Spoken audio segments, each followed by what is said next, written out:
Bismillahirrahmanirrahim. Istighfar adalah amal kebajikan yang paling mulia. Istighfar adalah perbuatan yang paling agung yang bisa menghalangi kita dari sanksi dan ancaman-ancaman Allah. Kita bisa lihat nih, istighfar itu menjadi penutup amal soleh, bukan penutup dosa. Istighfar itu menjadi penutup amal soleh. Coba kita renungkan beberapa amal soleh. Yang pertama, sholat. Kita menutup sholat kita dengan apa? Tatkala kita mengatakan Assalamualaikum warahmatullahi, Assalamualaikum warahmatullahi, kita tutup dengan apa? Astaghfirullah, astaghfirullah. Subhanallah. Taib. Ketika orang sholat malam, ditutup dengan apa akhir malam dia? Dengan istighfar. Allah mengatakan tentang hamba-hambanya yang menghuni surga. Apa sih kerjaan mereka ketika di dunia? Allah mengatakan wabil ashari hum yastaghfirun. Dan di waktu sahur mereka beristighfar. Bayangin tuh. Tatkala dia menyelesaikan sholat malamnya, tatkala dia telah panjang berdirinya, telah panjang ruku dan sujudnya, yang isi sholat itu doa dan istighfar sendiri, ditutup dengan istighfar. Tatkala berhaji, kita tahu al-hajju Arafah. Kata Nabi SAW, haji itu Arafah. Allah mengampuni hamba-hambanya yang wukuf di padang Arafah, mengabulkan doa-doa mereka. Lalu Allah memperkenankan mereka untuk meninggalkan Arafah menuju Muzdalifah. Apa kata Allah? Thumma afidhu min haitsu afadhan nas wastaghfirullah. Kalian silahkan bergerak bertolak dari tempat orang-orang bertolak dari Arafah. Lalu apa yang dilakukan? Wastaghfirullah. Lalu kalian beristighfarlah kepada Allah. Subhanallah. Dalam sebuah hadis tentang keutamaan haji,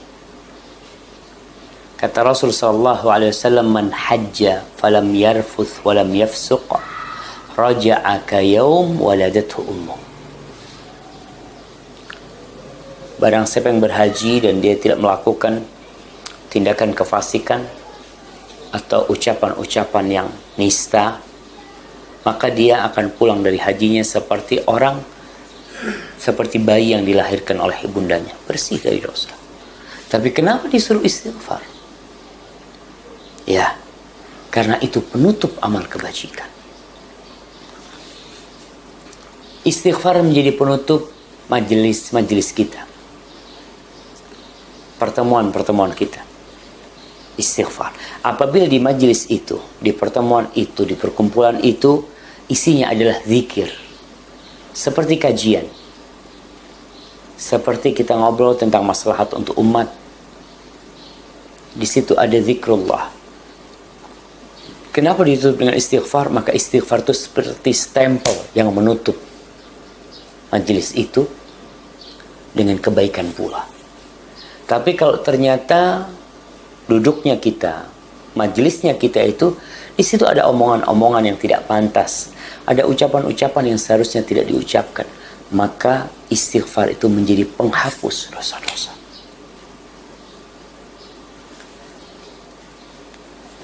Para jemaah rahimakallah, ketika Rasulullah SAW menyampaikan risalah Allah, beliau telah berjihad dengan jihad yang sebenarnya, melaksanakan amanah Allah. Orang-orang berbondong-bondong masuk Islam. Begitu tingginya kejayaan Islam pada waktu itu, di akhir hidup Nabi SAW. turun firman Allah, "Idza jaa nasrullahi wal fath wa ra'aitan nas yadkhuluna fi dinillahi afwaja." Apabila datang pertolongan Allah, datang kemenangan dari Allah, dan engkau, yakni Nabi kita Muhammad alaihissalam, dan engkau melihat manusia berbondong-bondong untuk masuk ke dalam agama Allah, fasabbih bihamdi rabbika wastaghfir innahu kana tawwaba. Disuruh apa Nabi? Ketika melihat kejayaan Islam, ketika melihat orang-orang berbondong-bondong masuk kepada agama Allah, Allah perintahkan untuk bertasbih, memujikan Allah Jalla Jalla, wastaghfir innahu kana tawwaba, dan engkau minta istighfar kepada dia. Allahu Akbar, sesungguhnya dia maha menerima taubat.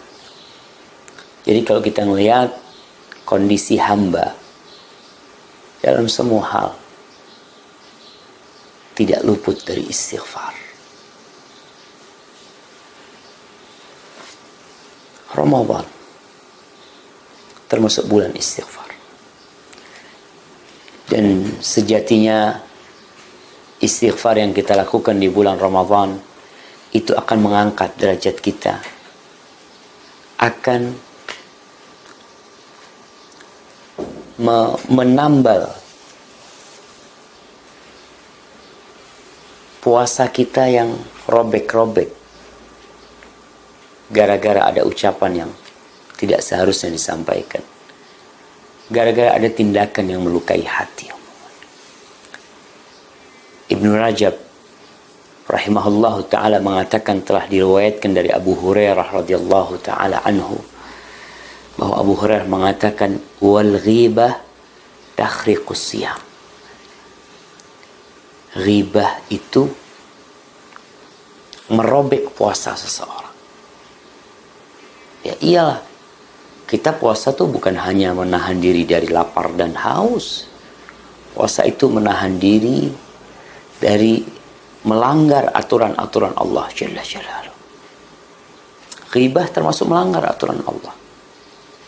Ada orang tidak makan, tidak minum, tapi ngomongin orang. Ghibah itu makan bangkainya orang. Bisa bayangin. Allah mengatakan, وَلَا يَغْتَبْ بَعْضُكُمْ بَعْضًا ayuhibbu ahadukum ayyakula lahma akhihi maitan fakarihtumu. Jangan kalian itu satu sama lain saling menggibai. Jangan. Apakah kalian mau makan bangkai saudara kalian? Maka ghibah itu termasuk yang merobek ibadah puasa. Wal istighfar yuraqqi'uhu. Dan istighfar itu yang menambalnya. Faman istata'a minkum ayyaji'a bi shaumin muraqqa'in falyaf'al. Kata Abu Hurairah radhiyallahu taala anhu, barang siapa di antara kalian yang bisa datang dengan puasa yang sudah tertambal, hendaklah dia melakukan itu. Ya, kita menambalnya dengan apa? Dengan istighfar. Diriwayatkan bahwa Umar bin Abdul Aziz rahimahullahu ta'ala, dia menulis surat ketika dia menjadi khalifah. Dia menulis surat kepada gubernur-gubernurnya. Dalam surat itu terdapat wasiat agar menutup bulan Ramadan dengan istighfar wa sadaqatil fitr. Istighfar dan sedekah. Karena apa? Allah jamaah, istighfar ini akan membuka segala pintu kebaikan buat kita. Kebanyakan orang itu beristighfar karena dosa. Iya, kita diperintahkan untuk beristighfar dari dosa-dosa kita. Tapi ada tingkatan orang mukmin yang beristighfar karena keteledoran dia dalam ketaatan. Karena dia merasa dalam ketaatannya ada yang kurang. Dia itu istighfar. Kalau kebanyakan orang istighfar dari dosa, tapi orang-orang yang sudah sampai tingkatan ihsan, dia terus beristighfar, lisannya tidak berhenti mengatakan astaghfirullah, astaghfirullah wa atubu ilaih. Karena apa? Karena dia menganggap, umpamanya dia nih nggak sholat duha, istighfar tuh. Padahal sholat duha kita tahu sunnah. Ini orang nggak qobliyah karena ada satu urusan, akhirnya dia datang ke masjid telat.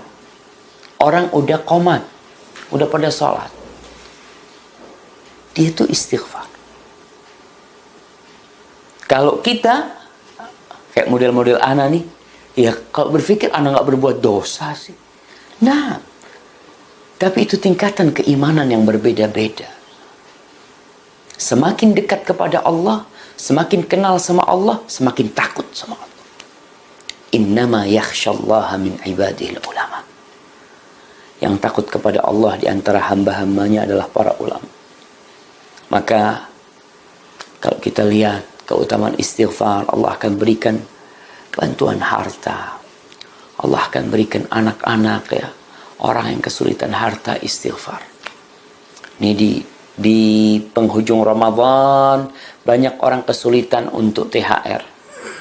Banyak orang kesulitan membelikan baju buat anak-anaknya.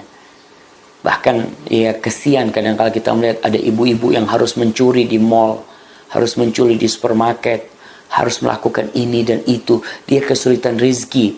Apa kemudian kunci rizki? Istighfar. Kau hanya perlu istighfar, Allah bukakan buat engkau. Ustaz, anak udah istighfar Ustaz, tapi kok belum? Nah, berarti istighfarmu masih kurang.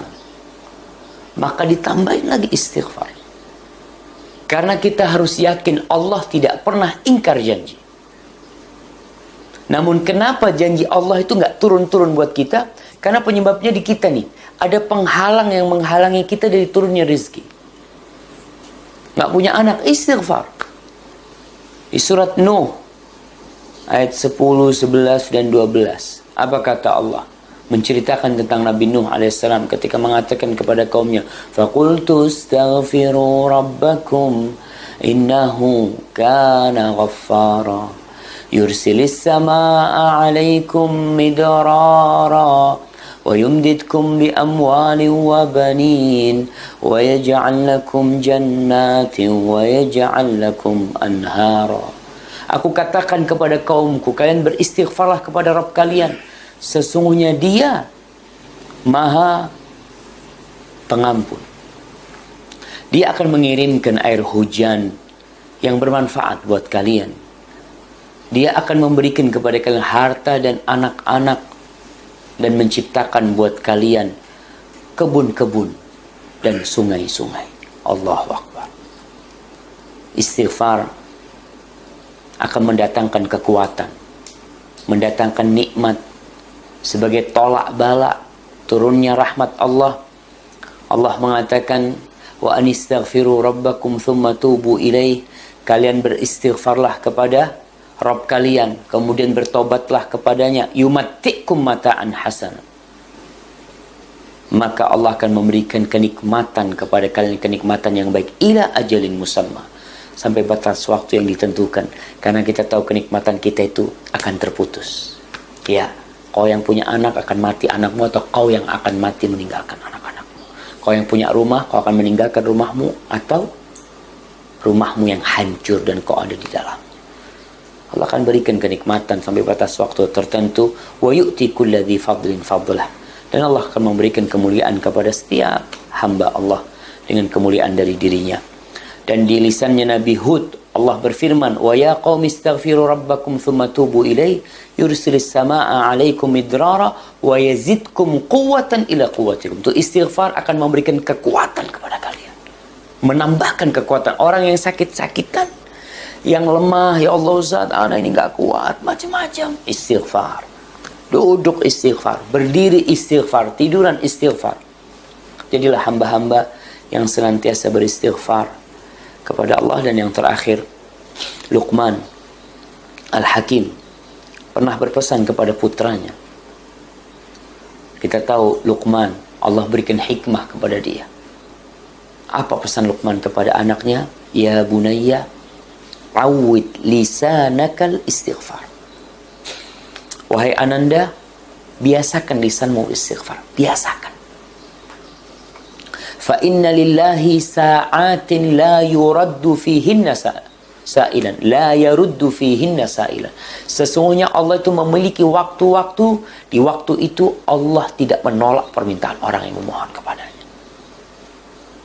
Jadi kita kalau terus istighfar, kita insya Allah akan dapat tuh waktu Allah mengabulkan doa kita. Tapi kalau kita istighfar jarang, ketika berbuat dosa baru istighfar, padahal waktunya mungkin bukan waktu mustajab, maka biasakan lisan kita beristighfar dan rasakan kenikmatan orang yang beristighfar, nikmat-nikmat Allah, dan Allah tidak pernah ingkar janji. Barakallahu fikum. Tapi kita mungkin akan masuk ke sesi tanya jawab. Mungkin ada beberapa pertanyaan yang udah masuk ya. Masya Allah. Nah, ini ada pertanyaan yang pertama mengatakan, Assalamualaikum. Saya seorang pemuda umur 26 tahun. Saya seorang cacat fisik. 3 tahun yang lalu saya kecelakaan dan harus diamputasi kedua kaki. Iman saya kacau, Ustaz. Kadang masih tidak terima, kadang bersyukur karena masih dikasih kesempatan. Saya mau tanya Ustaz, apa kaki saya bisa sebagai penghapus dosa yang lalu? Mohon motivasi juga Ustaz untuk menguatkan iman bagi seorang yang cacat. Barakallahu fiik. Subhanallah jemaah. Ya, dunia ini kenikmatannya akan berlalu, kesulitannya akan berlalu. Maka bagi yang bertanya ini, ingatlah bahwa tatkala Allah memberikan musibah kepada seseorang, seperti memberikan musibah kepada engkau, akhirnya kau harus cacat seumur hidup, maka ketahuilah itu salah satu tanda cinta Allah kepada hambanya. Rasulullah SAW mengatakan, idza ahabballahu abdan ibtalah. Apabila Allah cinta kepada hambanya, Allah akan kasih bala tuh orang, sehingga dia ingat kepada Allah. Maka dengan kedua kakimu, mudah-mudahan itu jadi penghapus dosa. Iya, itu menjadi penghapus dosa yang akan mengangkat derajatmu kelak pada hari kiamat. Rasulullah SAW menjelaskan tentang kisah di hari kiamat nanti. Yawaddu ahlul afiyati yawmal qiyamah anna juludahum quridat bil maqarid lima yarawna min thawabi ahlil bala. Orang-orang yang hidup di dunia dalam afiah, dalam keselamatan, kesembuhan, kelak pada hari kiamat, tatkala mereka melihat pahala yang Allah berikan kepada orang-orang yang senantiasa dikasih bala di dunia, mereka ingin kulit mereka itu digunting-gunting jamaah, agar dia dapat pahala mereka. Maka tatkala engkau dapat cobaan seperti itu, Masya Allah, engkau bersabar, engkau beristighfar, engkau menerima. Fa inna ma'al usri yusra. Inna ma'al usri yusra. Pasti itu bersama kesulitan ada kemudahan. Dan kau lihat, dengan kau tidak bisa berjalan, dengan terbatasnya aktivitasmu, mudah-mudahan engkau bisa lebih dekat sama Allah. Mungkin dulu kakimu berangkat ke tempat maksiat, sekarang kau tidak bisa lagi, tapi tetap engkau diuji. Apakah engkau bersabar atau tidak? Kesabaran sebenarnya itu ada 3. Yang pertama, kesabaran melaksanakan ketaatan. Dan ini kesabaran yang lebih mulia daripada kesabaran terkena musibah.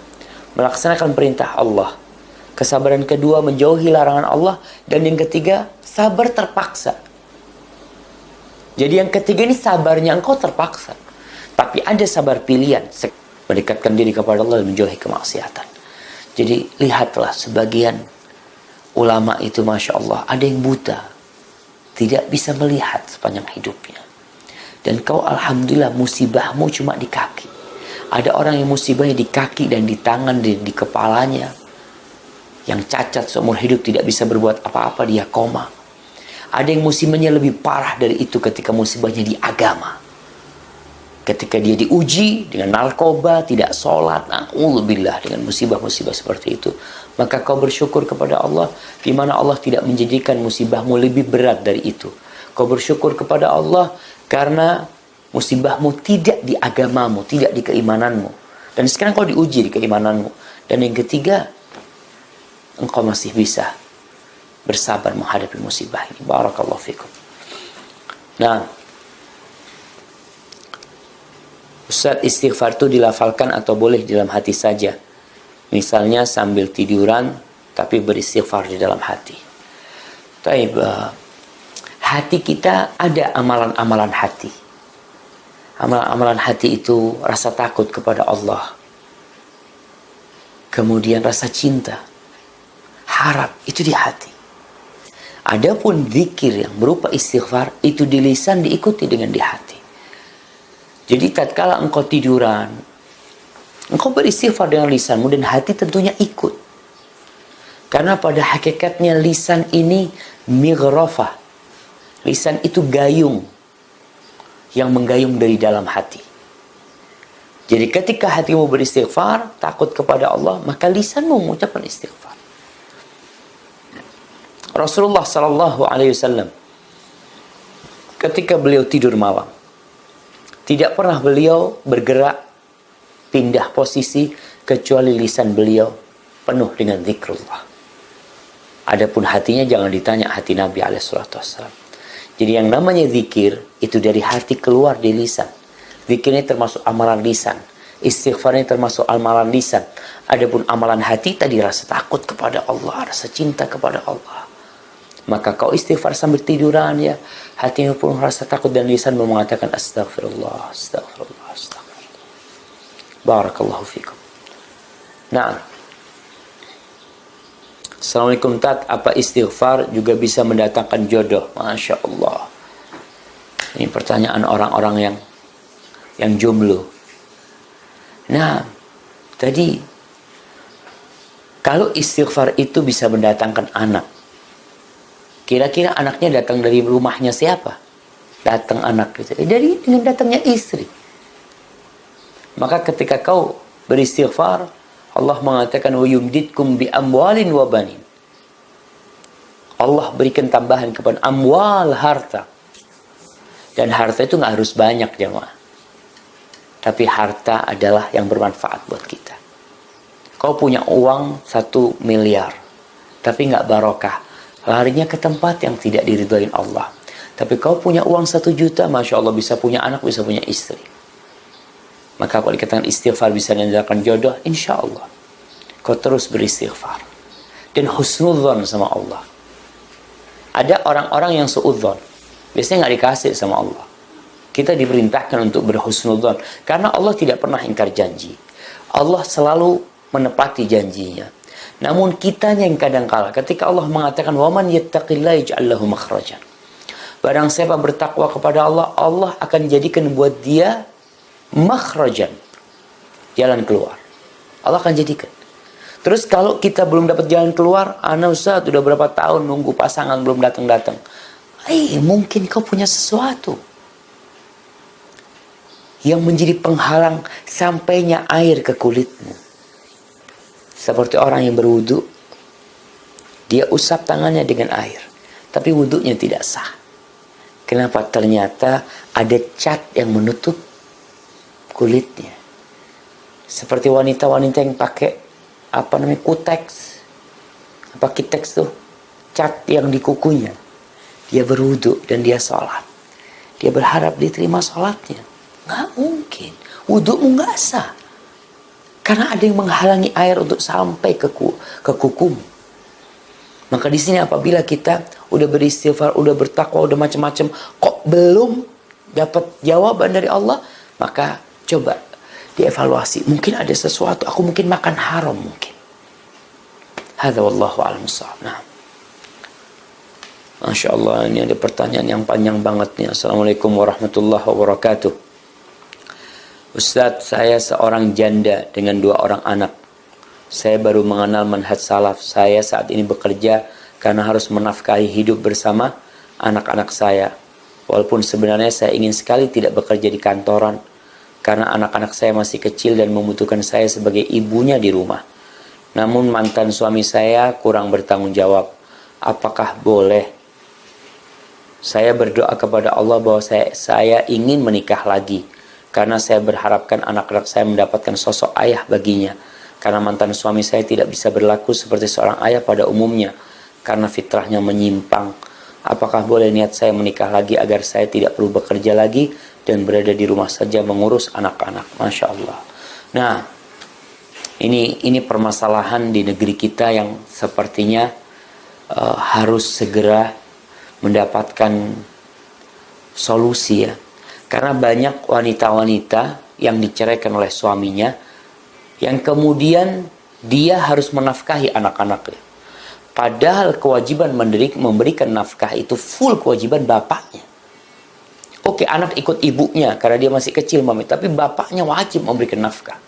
Terus bagaimana dengan kondisi janda-janda yang ingin menikah? Tafadhol, kau minta sama Allah. Tapi kau minta kepada Allah dengan niat yang lebih baik dari itu. Niat umpamanya supaya ada yang bisa menjaga kehormatan dirinya.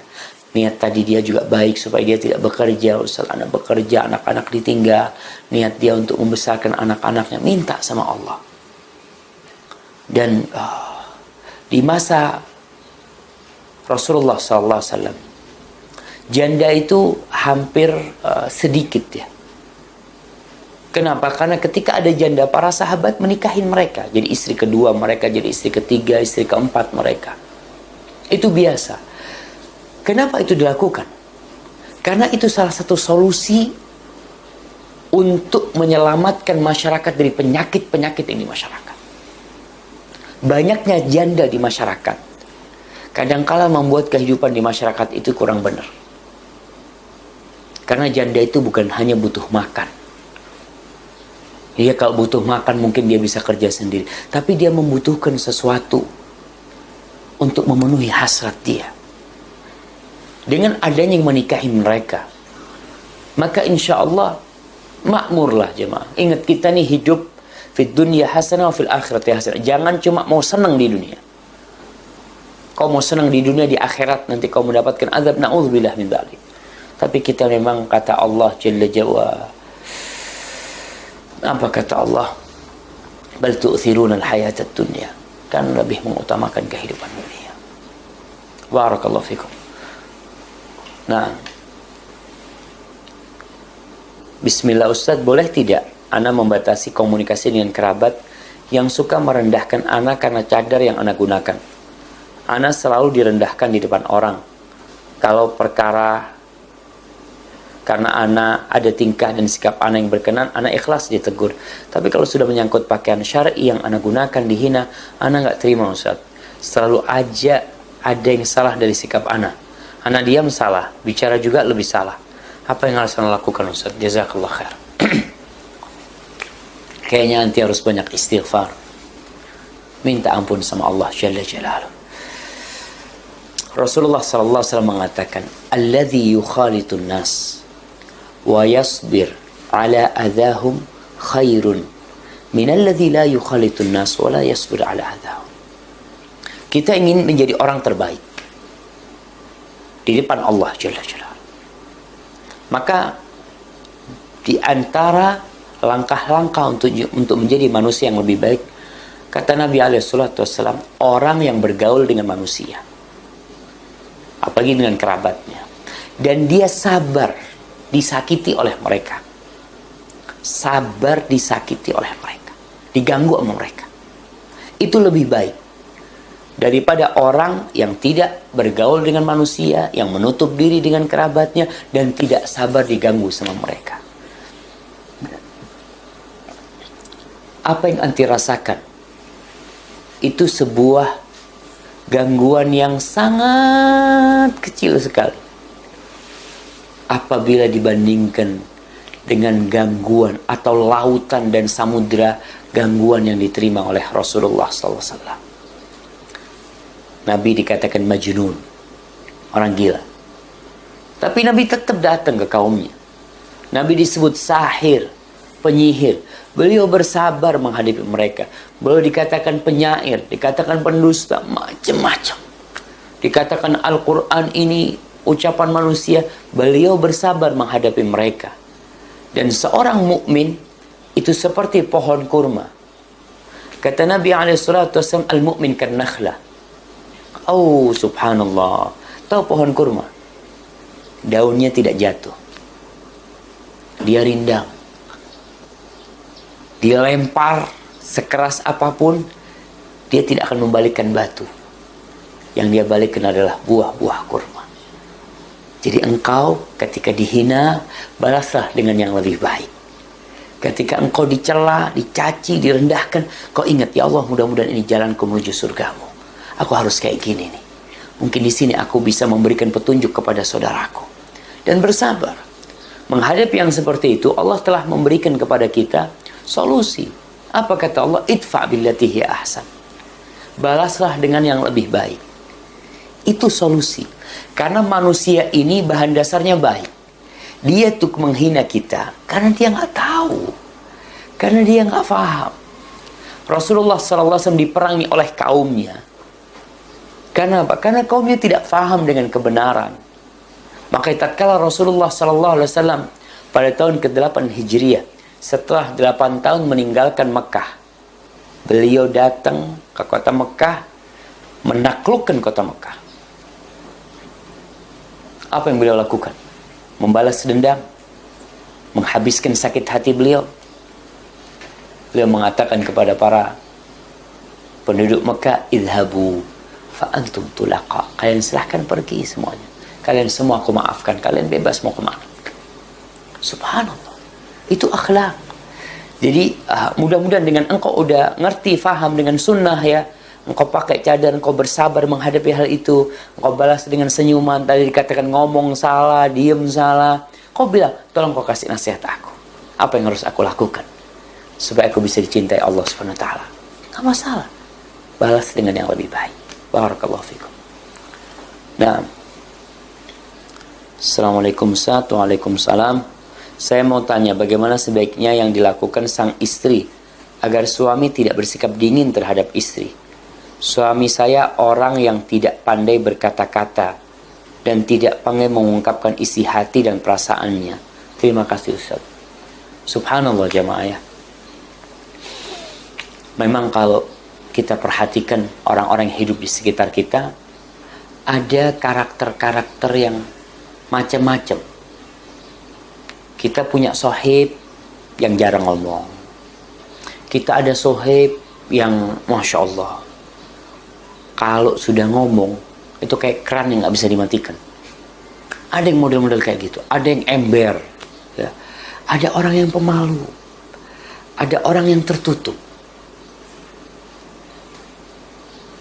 Bagaimana kita menyikapi itu? Kita jangan maksa orang untuk jadi seperti kita. Nggak bisa kita paksa dia. Tapi kita menyikapi dia sebagai dia itu kayak gitu memang. Mungkin kita bisa memperbaiki dia, nggak ada masalah. Tapi kita yang harus sadar. Artinya ada orang yang gampang, bahasanya itu ngambek ya. Ada masalah dikit ngambek, udah ini. Ya kita, oh berarti orang ini nggak boleh, nggak bisa diajak gurau. Kita yang harus tahu diri. Jangan kita ngomong sama dia, kok itu gurau kayak gini aja udah ngambek itu. Ya memang orangnya dia kayak gitu. Maka kita yang harus paham. Orang yang cerdas adalah orang yang memposisikan dirinya sebagai dokter yang ngobatin orang-orang. Oh orang ini, kita lihat, oh orang ini sakit perut nih, ini obatnya. Tidak semua dipukul rata. Maka bagi seorang istri yang mendapati suaminya tidak pandai bertutur kata, mungkin dianya memang sebelum menikah udah kayak gitu. Berbeda kalau suaminya ini sama orang, Masya Allah, ngobrolnya enak, di rumah diem doang. Ini ada yang salah nih. Ada yang harus dibenerin. Tapi kalau memang kondisi suaminya tadi sebagaimana sebutkan, mungkin itu bawaan dia, tapi akhlak, karakter itu bisa dirubah. Maka engkau paling tidak melihat mungkin ada celah-celah kau bisa masuk. Cari waktu tertentu untuk ngobrol sama suaminya. Bikin mungkin kau bisa berhumor sama suami. Ada orang-orang yang kaku memang, tapi kau bersabar. Artinya jangan membandingkan suamimu dengan suami orang.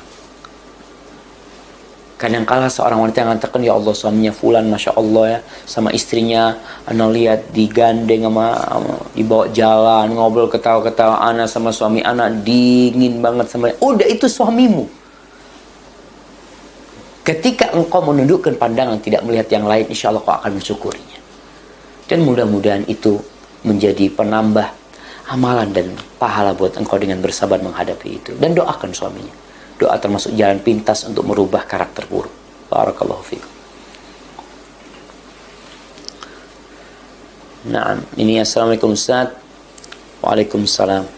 Apakah anak durhaka jika anak perempuan yang telah menikah selalu membantah keinginan orang tuanya? Orang tua saya selalu gila dunia, selalu minta belikan harta benda, tidak diturutin dia marah-marah, dan menyumpah serapah. Terima kasih. Wassalam.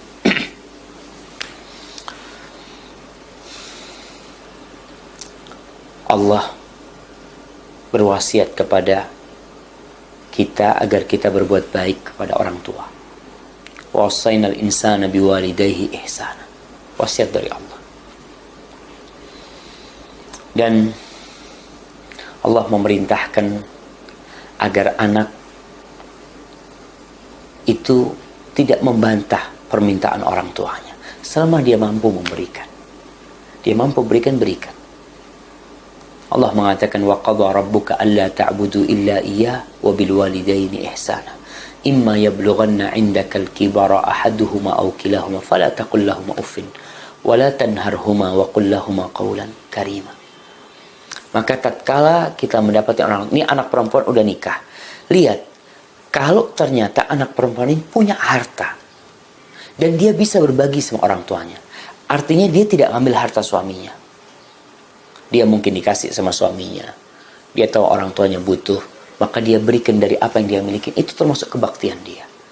Tapi kalau si orang tua memaksa anak perempuannya untuk minta sama suaminya, untuk ambil sama suaminya, sedangkan sebenarnya kebutuhan orang tua itu tidak urgen, maka sang anak minta maaf sama orang tua. Jadi tatkala seorang anak bukan membantah, tidak memberi apa yang diinginkan orang tuanya, ajukan alasan-alasan. Alasan yang aku nggak punya, abang. Mungkin orang tua, ngambil sama suaminya. Afwan, aku diperintahkan untuk taat sama suamiku. Kalau suamiku ngasih sama aku, mungkin aku bisa berbagi sama ayah. Maka tolong anak perempuan ini, ketika berbicara sama orang yang tetap, dudukkan dia sebagai orang tua. Ucapkan kata Allah, wa qul lahumā qawlan karīma. Katakan kepada keduanya qaulan karima. Qaulan karima adalah ucapan, adalah perkataan yang mulia. Isinya mulia, intonasinya mulia. Isinya kata-kata itu indah. Dan tatkala menyampaikannya itu dengan intonasi yang penuh kerendahan kepada orang tua. Wakhfid lahum janahadh dhulli minar rahmah.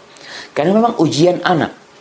Tatkala mendapatkan orang tua yang gitu tuh, yang minta terus sama anaknya umpamanya, minta ini, minta macam-macam sama anaknya, itu ujian buat anak. Tapi kalau anak mampu memberikan dan dia memberi buat orang tuanya, ya orang tuanya mungkin kepingin ya, mau ini, mau itu, dan itu bukan kemaksiatan, berikanlah kepada orang tuanya sambil terus berbuat baik sama orang tua. Jangan sampai akhirnya orang tua sampai sumpah serapah macam-macam ya. Mungkin juga ada orang tua yang tidak berpendidikan agama yang cukup ya, sehingga muncul yang seperti itu. Baik, barakallahu fikum. Mungkin ini baik, ada pertanyaan. Assalamualaikum Ustaz. Waalaikumsalam. Ana mau tanya, walimah secara syar'i itu kenapa tamunya harus dipisah, dan kenapa pengantinnya tidak boleh dipertontonkan bagi tamu yang datang? Soalnya masyarakat memandang aneh Ustaz. Bagaimana cara menyikapinya? Adakah hadis Rasulullah SAW yang menganjurkan Ustaz? Syukran. Iya. Jadi berkaitan dengan dipisahnya lelaki sama perempuan ya. Kita lihat di masjid nih, di tempat ibadah, di tempat ketaatan, itu dipisah. Yang laki di depan, yang perempuan di belakang. Kenapa? Kenapa kok tidak bareng aja di sana? Bayangin, kalau sholat, satu shaf ada laki, ada perempuan, ada laki, ada perempuan. Dalam ibadah aja kita diperintahkan untuk menjaga diri dari perempuan. Jadi memang ada batasan-batasan. Kemudian Rasulullah SAW mengatakan kepada kaum lelaki, iyyakumud dukhul 'alan nisa. Kalian jangan masuk-masuk ke tempatnya perempuan. Ini kata Nabi SAW.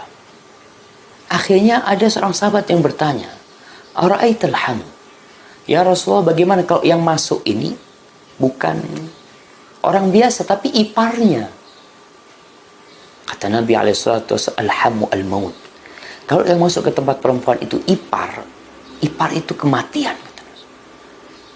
Artinya masuknya seorang ipar ke tempat perempuan-perempuan itu lebih bahaya daripada orang asing. Karena pandangan orang lah, itu iparnya macam-macam. Dan di masa Rasulullah SAW, memang bagian perempuan ya.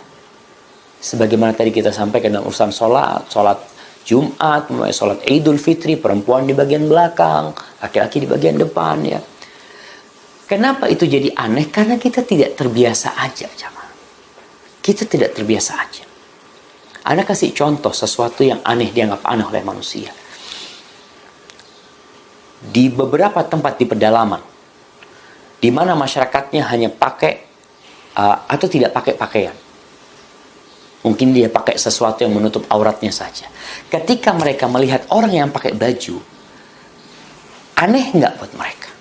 Aneh. Artinya orang yang terbiasa tidak berpakaian melihat orang yang berpakaian, maka dia akan aneh. Sebaliknya, orang yang berpakaian melihat orang yang telanjang, buat dia aneh nih. Ada orang nggak pakaian ya. Ini masalahnya masalah kebiasaan aja. Jadi perlu dibiasakan.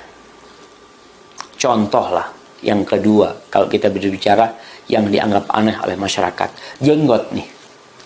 Awal-awal jenggot, Masya Allah, sesuatu yang sangat aneh buat mereka. Anak sering sampaikan, anak ketika pakai jenggot disidang sama orang tua, didudukkan sama orang tua, kenapa pakai jenggot? Buat mereka aneh. Kenapa? Karena kebiasaan yang ada, anak-anak muda nggak ada yang pakai jenggot, dipotong jenggotnya.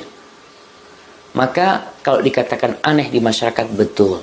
Banyak hal-hal yang sebenarnya disyariatkan, tapi buat orang Islam sendiri aneh.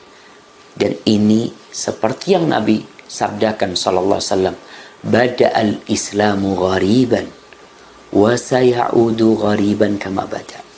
Islam itu dimulai dengan keasingan, keanehan, dan akan kembali asing sebagaimana dulu bermula asing. Nabi sendirian berdakwah aneh buat orang-orang Mekah, diperangin ya. Beliau bahkan mau dibunuh gara-gara beliau mengajak kepada kebenaran. Aneh. Karena menyelisih tradisi. Maka hal yang seperti itu memang seperti itu. Kemudian bagaimana kok pengantin perempuan tidak dipertontonkan kepada tamu-tamu? Ya Allah. Emangnya pernikahan itu adalah tontonan? Artinya nih pengantin ditonton oleh orang satu kampung, nih cantiknya. Allah mengatakan wala tabarrajna tabarrujal jahiliyatil ula. Karena itu jangan berhias seperti berhiasnya orang-orang jahiliyah yang perhiasannya itu ditampakkan ke orang-orang. Seorang istri berhias buat siapa? Buat suaminya. Jadi kalaupun ingin ditontonkan nggak apa-apa, yang laki sama yang laki, yang perempuan sama perempuan, supaya kenal ya. Ini lo menantu saya, tunjuk nama yang perempuan-perempuan, tidak dipublish ya, tapi hanya untuk mereka perempuan-perempuan aja. Sekali lagi, ini aneh karena kita tidak terbiasa saja. Dengan berpendidikan, dengan ilmu bertambah, insya Allah keanehan itu akan berkurang. Orang semakin ngerti, ya Allah, ternyata ini Islam. Dan Allah mengatakan, udkhulu fis silmi kafah. Kalian masuklah ke dalam Islam secara kafah. Ya. Hadza wallahu a'lam bishawab. Itu yang bisa kita kaji pada kesempatan kali ini. Kalau mungkin ada pertanyaan-pertanyaan belum bisa dijawab, mudah-mudahan pada kesempatan yang akan datang. Dan alhamdulillah Insan TV bisa live kembali ya. Setelah lama dari Jember ini nggak live, mudah-mudahan dijaga sama Allah Jalla Jalaluhu, bisa memberikan manfaat kepada umat manusia. Sampai berjumpa kembali, semoga senantiasa dalam lindungan ilahi. Wassalamualaikum warahmatullahi wabarakatuh.